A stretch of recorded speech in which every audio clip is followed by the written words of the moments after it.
Hey guys, I was going to do some commentary here. I haven't really filled you in on this project, so I just finished putting the first coat on these tire rims and the counterweight, which is the back engine cover. This is a Bobcat 743 1986.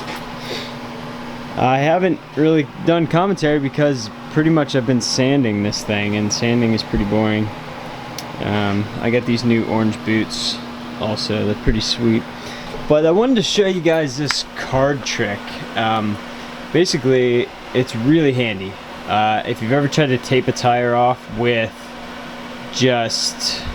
Hold on, let me turn this fan off. So what I was saying, if you've ever tried to tape a tire off with like blue tape, you know that you'll always get little diamonds like around here. Because you can never get it perfect. You can. I'm not saying you can't. It just takes forever. This is fast and efficient. I bought a pack of like 12 playing cards for 10 bucks on Amazon. And you just stick them in where the bead meets the rim, and you can spray right up to it. Sometimes it doesn't fit very nice, like here, these are starting to blow out. It depends on your bead. But yeah. And you can see here, with the glare, I wasn't able to get all the scratches off. This was supposed to be a quick job, and I went way too perfect on it. I actually got the sides really nice here, where it mattered. There's a little bit down there that should be bondoed. You can kind of see there, I should have bonded that. I did try some filler primer, but it just wasn't worth it for this old machine. But we're gonna make it nice. The paint I'm using is AG Specialties Industrial Enamel Bobcat Match, except for the black, that's just a gloss Rust-Oleum. And I'm going to be using a hardener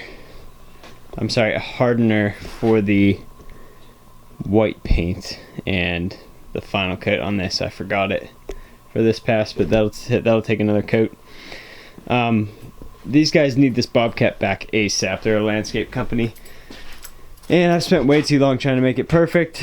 I still have to weld a piece up there for the bob attach and change all the fluids in it, and they need it like 2 weeks ago. So kind of sad. It's my fault. I shouldn't have bid out the job, but it's my buddies. I'm trying to help them out. I'm trying to do a really good job. I want this thing to last forever, which it will, but make it look good as well. So what I'm going to do right now, that black paint is wet, but I'm actually going to spray the undercarriage here with the white and the hardener to test it out, one, in an inconspicuous area, and two, because I can't mask this yet. And I'm afraid of white overspray because it's so contrasting. So I can't really spray that or the interior, which is also black.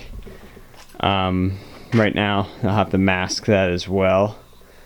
But if I can get that undercoated, 2 coats of white on it, I think we'll be good to go. And then tomorrow I can pop those tires on. I could take all 4 tires off. I'm just worried about this thing leaning back. So I have this side still on, and yes, there's overspray on the tire. It's fine. It'll come off in a second. But then I'm going to pull this side off, sand under there, prime under there. This primer is a Rust-Oleum rusty metal primer. It's pretty much the best bang for your buck in this. This is you know, a pretty cheap remodel on this thing. So if you go to Bobcat, you'll be spending, I don't know, $1,000 on paint, and we're probably around half that in materials here. So I'll put links to that paint on Amazon. I believe I got it on Amazon. Yeah, but the cab is perfect. Oh, I also had to weld, as you've seen, that plate there. The plate is not actually, like, I welded underneath like that side is, like a stitch weld. But I always put a plate on top of it, even though it's ugly as sin, because it just adds that much more resistance to that weld cracking, because this metal is going to stretch when you run into stuff. And oh, I also have to change the pins on the bottom. God, I forgot about that. Another trick you may have seen me done up to this point is tin foil. And I cover my cylinders with tin foil because it's way faster than taping, and the tin foil just forms to almost any surface. It's really handy for car stuff. You can bend it around curves, you can manipulate it, you can form it, and it's a really quick masking technique. But yeah, so my goal for the white is actually to mask all the black and then just go to town. I do have some black overspray, you can see there. I should have probably masked that, but the white will cover that. So yep. And then since it's in the air too, it's a pretty simple masking because most of the paint won't go up that high. I'll just probably drape it with cardboard. Cover that gas tank.